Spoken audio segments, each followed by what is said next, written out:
একটা 35 বছরের ছেলেকে তার পরিবার জোর করে 15 বছর মেয়ের সাথে বিয়ে দিয়ে দেয়।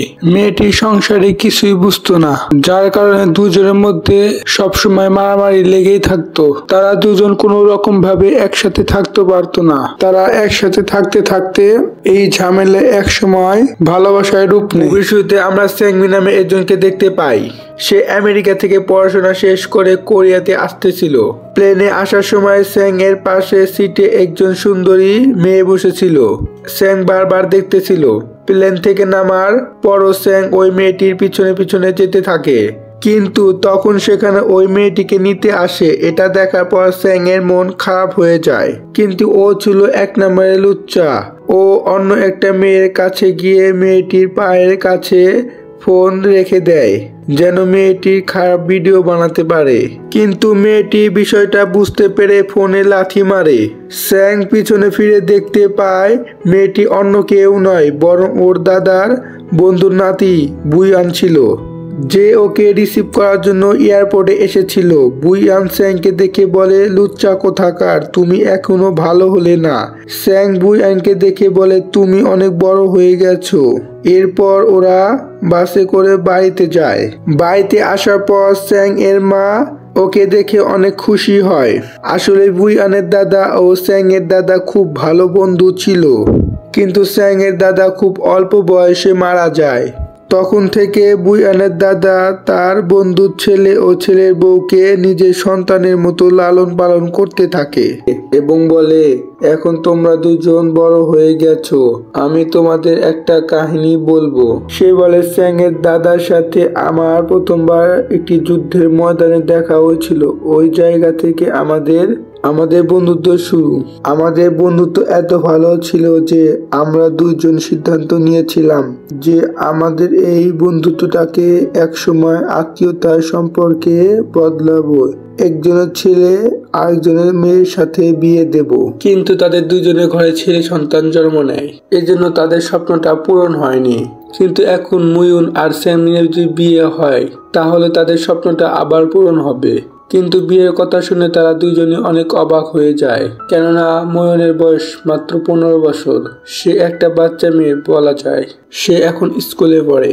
এজন্য সানমিন এবং মুয়ুন দুইজনই জানিয়ে দেয় তারা দুজন বিয়ে করতে পারবে না। এরপর সানমিন তার পুরনো কিছু বন্ধুদের সাথে দেখা করতে আসে। এদিকে মুয়ুন যায় তার স্কুলে গিয়ে তার বেস্ট ফ্রেন্ড হাইউনের সাথে দেখা করে। তখনই তারা লক্ষ্য করে তাদের স্কুলের সব থেকে হ্যান্ডসাম ছেলে তাদের সামনে দিয়ে যাচ্ছে। স্কুলের সব মেয়েরা তার দিকে হা করে দাঁড়িয়ে থাকে। মুয়ুনও তার দিকে হা করে দাঁড়িয়ে থাকে। অন্যদিকে বুইয়নের দাদা স্যাং এর বাবাকে ফোন করে বলে, আমি হাসপাতালে আছি, ডাক্তার বলেছে আমি আর বেশি দিন বাঁচবো না, এখন তুমিই কিছু করো। স্যাং এর বাবা স্যাং এর মায়ের সাথে স্যাং এর বিয়ে সম্পর্কে কথা বলতে চায়, কিন্তু স্যাং এর মা আর স্যাং মুভি দেখায় এতই ব্যস্ত ছিল তার বাবার কথায় কোনো পাত্তা দেয় না। স্যাং এর বাবা রাগ হয়, তাই একটা লাঠি দিয়ে গাড়ি ভাঙতে শুরু করে। স্যাং এর মা বলে, তুমি বিয়ে করার জন্য প্রস্তুত হয়ে যাও, তোমার বিয়ে এখন কেউ আটকাতে পারবে না। এখানে আমরা বুইয়নকে দেখতে পাই, যে কিনা জং এর খেলা দেখছিল। স্কুল ছুটি হওয়ার পর বুইয়ন জন্য স্যাং অপেক্ষা করতেছিল স্কুলের বাহিরে। স্যাং বুইয়ং ও বুইয়নের ফ্রেন্ডকে একটা ক্যাফেতে নিয়ে আসে। আমি ভাবতেছিলাম আমাদের বিয়েটা করাই উচিত। এই কথা শুনে বুইয়ন রেগে যায়। স্যাং বলে, আমি তো মজা করছিলাম। স্যাং বলে, তোমাদের কি আর কিছু লাগবে? তখন বুইয়নের ফ্রেন্ড হাইউন বলে, ওই চাচা, লিমিটের মধ্যে থাকো, তুমি কি আমাদের সুগার ড্যাডি নাকি? তখনই বুইয়নকে বাড়ি থেকে ফোন দিয়ে বলে যে তোমার দাদা খুব অসুস্থ, তোমাদের হাসপাতালে আসতে হবে। বুইয়নের দাদাকে দেখতে পাই হাসপাতালে শুয়ে হার্টবিট মাপার যন্ত্রের সাথে খেলা করছিল। যখন স্যাং এন্ড বুইয়ন আসে তখন অজ্ঞান হওয়ার নাটক করে এবং মিটার অফ করে দেয় এবং বুইয়ং এবং স্যাং ভয় পায় এবং কাঁদতে থাকে। বুইয়ন কাঁদতে কাঁদতে বলে, দাদা এখন থেকে তুমি যেটা বলবে সেটাই করব। তুমি যদি বিয়ে করতে বলো তাহলে বিয়েই করব। দয়া করে এবার তুমি তোমার চোখটা খোলো। তখনই তার দাদা চোখ খোলে। তখনই স্যাংকে আমরা একটি বারে বসে কাঁদতে দেখি। তার বন্ধুদের বলে, আমি এত কম বয়সে বিয়ে করতে চাই না, ওই বাচ্চাটাকে কোনো মতেই না। আর ওইদিকে বুইয়ানও তার বিছানায় বসে কাঁদতেছিল। বুইয়ান তার মাকে বলে, আমি এখন বিয়ে করতে চাই না, আমি কেবলমাত্র হাই স্কুলে উঠেছি। বুইয়ানের মা বলে, কোনো সমস্যা নাই, বিয়ের পরও তুমি স্কুলে যেতে পারবা। পরবর্তী সিনে আমরা বুইয়ান এবং স্যাং এর বিয়ে দেখতে পাই। খুব ধুমধামের সাথে বিয়ে সম্পূর্ণ হয়। বুইয়ন খালি তার বেস্ট ফ্রেন্ড হাইওয়ানকে তার বিয়েতে ইনভাইট করে। বুইয়ন বলে, দাদু আমার সাথে নাটক করেছে, মারা যারা অভিনয় করে আমাকে বিয়েতে রাজি করিয়েছে, আমি এই বিয়ে করব না। তার মা বলে, এমন কথা বলিস না, তাহলে অনেক বড় কাণ্ড হয়ে যাবে। এরপর বুইয়ন এবং স্যাং এর বিয়ের কার্যক্রম শুরু হয়। বিয়ে হওয়ার পর বুইয়ন এবং স্যাংকে জুজু নামের এক জায়গায় পাঠাতে চায় হানিমুনের জন্য। একটু পরে তাদের বিয়ে সম্পূর্ণ হয়। বিয়ের পর তার বাবা বলে, মনে রাখবি বুইয়নের বয়স 15 বছর, ওর সাথে উল্টাপাল্টা করবি না। স্যাং বলে, তুমি আমাকে বিয়ে করতে বাধ্য করেছো, আমি যা মনে হয় তাই করব। বুইয়ন স্যাংকে বলে, আমি অসমে যাব। স্যাং বলে, এখান থেকে জুজু মাত্র 1 ঘন্টা। তখনই স্যাং বুইয়নকে বোট পাস দিয়ে এয়ারপোর্টের ভিতরে যায়। বেশ কিছুক্ষণ হওয়ার পর বুইয়ান আসতেছিল না। স্যাং তাকে ফোন দেয়, কিন্তু বুইয়ান ফোন বন্ধ করে রেখেছিল। একটু পরে বিমান ফ্লাই করে। নিচ থেকে বুইয়ান দেখতেছিল। স্যাং এয়ারপোর্ট থেকে বের হয়ে একটা গাড়ি ভাড়া করে। একটা কাপল এসে ওই গাড়ি নিয়ে চলে যায়। অন্য একটি দৃশ্যে আমরা বুইয়ানকে দেখতে পাই, যে কিনা বাসার আশপাশ দিয়ে ঘুরতেছিল, কারণ কি বলে বাসায় ঢুকবে। স্যাং বারান্দায় বসেছিল।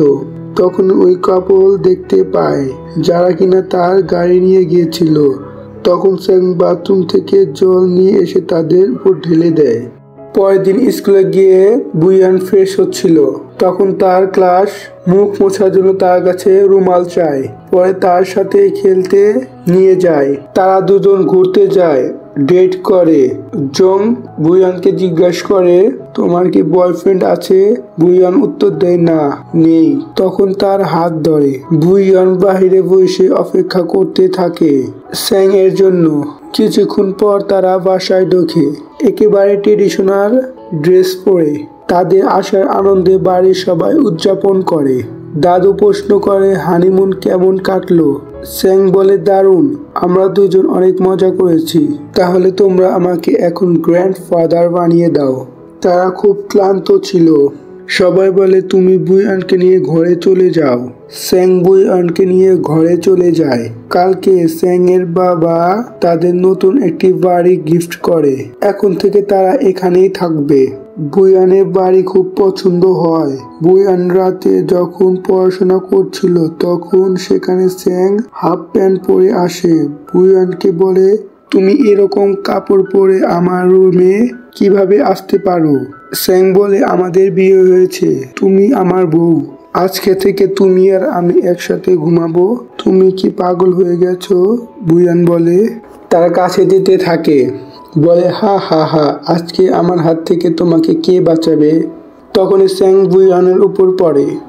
বুইয়ান ভয় পেয়ে স্যাং এর মাথায় কলম ঢুকিয়ে দেয়। স্যাং বলে, পাগল মেয়ে, আমি তো মজা করছিলাম। তারপর থেকে যখনই স্যাং বুইয়ানকে দেখে ভয় পায়। পরের দিন স্কুলের জন্য রেডি হয় বুইয়ান। তার বান্ধবী তাকে জিজ্ঞেস করে, তোমার হানিমুন কেমন কাটলো? বুইয়ান বলে, আমি তো হানিমুনে যাইনি, আমি তো জং এর সাথে ডেটে গিয়েছিলাম। এটা শুনে তার বান্ধবীর মন খারাপ হয়ে যায়। তার মতো হায়ুং জংকে পছন্দ করে। এদিকে স্যাং তার বন্ধুদের বলতে থাকে, আমার বউ এক কথায় উঠে বসে। এরপর তাকে ফোন দেয়, বলে, এখনই আমার কাছে চলে আসো। কিছুক্ষণ এর মধ্যে বারে চলে আসে, কিন্তু বুইয়ানকে ভিতরে আসতে দেয় না, কারণ বুইয়ানের বয়স। স্যাং বলে, ও আমার ওয়াইফ, ওকে ভিতরে আসতে দাও। স্যাং তার বন্ধুদের সাথে বুইয়ানের পরিচয় করিয়ে দেয়। তারা অতিরিক্ত মদ্যপানের জন্য জিসো তার ফ্রেন্ড তাকে বাড়িতে নামিয়ে দিতে যায়। স্কুলে যাওয়ার পর কয়েকটা মেয়ে এসে বুইয়ানকে জংয়ের কাছ থেকে দূরে থাকতে বলে।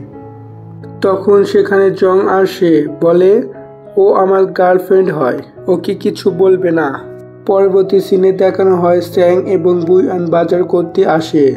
বাজার করতে করতে বুইয়ান পড়ে গিয়ে বুইয়ানের পা মুচকে যায়। স্যাং তার পিচ্চি বউকে ঘাড়ে করে নিয়ে বাড়িতে চলে যায়। বাড়িতে গিয়ে তারা রান্না শুরু করে। রান্নার মধ্যে একটা তৃতীয় বিশ্বযুদ্ধ শুরু হয়। রান্নার শেষে তারা মজা করে খায়। পরের দিন বুইয়ান জংয়ের ম্যাচ দেখতে আসে। এদিকে স্যাং টিভিতে ম্যাচ দেখতেছিল। টিভিতে বুইয়ানকে দেখে সে মন খারাপ করে। বুইয়ান বাড়িতে এসে কিছু বলে না। স্যাং এবার একটা স্কুলে জব পায়। সেটা আর কারো স্কুল ছিল না, সেটা ছিল বুইয়ানের স্কুলে।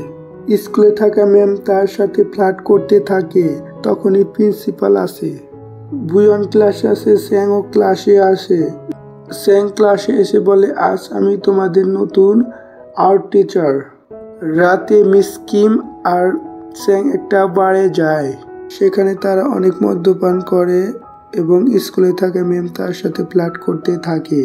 স্যাং এর সাথে গা ঘেঁষতে থাকে। এটা দেখে রাগ করে গায়ে থেকে নেমে যায় স্যাং। বাড়িতে আসলে বুইয়ান বলে আর কোনো স্কুল পেলে না। পরের দিন ক্লাস নেওয়ার সময় তার রুমাল বের করে, কিন্তু সে রুমালের বদলে বুইয়ানের জায়গা নিয়ে আসছিল। এদিকে হায়ুন বলে, আপনার বউকে সামলান। স্যাং বুঝতে পারে হায়ুন কার কথা বলছিল। স্যাং মিস কিমের সাথে লাঞ্চ করে। পরে সে জংয়ের সাথে দেখা করে, বলে তুমি তোমার লিমিটে থাকো। পরে দেখে মিস কিম আসতেছে, তাই সে দেওয়াল টপকে বাহিরে চলে আসে। পরের দিন স্যাং টিভি দেখছিল। একজন নক করে। স্যাং দরজা খুলতে যায়, দেখে মিস কিম আসছে। এটা দেখে বুইয়ানকে লুকিয়ে পড়তে বলে। সে পর্দার আড়ালে লুকিয়ে পড়ে। একটু পর মিস কিম ভিতরে আসে। মিস কিম পর্দার পিছনে একজনকে দেখতে পায়। বুইয়ান পর্দার কাপড় নিয়ে সেখান থেকে পালিয়ে যায়। মিস কিম জিজ্ঞাসা করে, এটা কে? সে বলে, এটা আমার ছোট বোন, ওর মাথায় একটু সমস্যা আছে। এরপর স্যাং এর আর্মি ক্যাম্পের জন্য ডাক আসে। স্যাং আর্মি ক্যাম্পে যায়। একটু পরে বুইয়ান আসে। স্যাং এর খাবার দিতে আসে। একটু পর তার সিনিয়ররা আসে, তাকে শাস্তি দেয়। বাহির থেকে খাবার আনা নিষেধ। দেওয়াল রং করে দেয়। এভাবে আমরা বুইয়ানকে মলে দেখতে পাই জং এর সাথে। এখানে আবার স্যাং এর ভাই ছিল, সেটা আবার রেকর্ড করে। রাতে খাবার খাওয়ার সময় স্যাং এর ভাই বলে, আমি তোমাদের কিছু দেখাবো। এটা বলে ভুল করে বুইয়ানের ভিডিও চালু হয়। এটা দেখে বুইয়ান চলে যায়। একটা পার্কে বসেছিল, কান্না করছিল। স্যাং আসে। স্যাং বলে, এটা খুব স্বাভাবিক, এই বিষয় নিয়ে বাড়ির কেউ তোমার উপর রাগ করেনি। বাড়ি এলে তার মা বলে, তুই যখন ছোটবেলায় কান্না করতিস তখন স্যাং তোকে কোলে রাখতো। সে বুঝতে পারে জং না, স্যাং তাকে ভালোবাসে। তারপর জং এর সাথে সে ব্রেকআপ করে নেয়।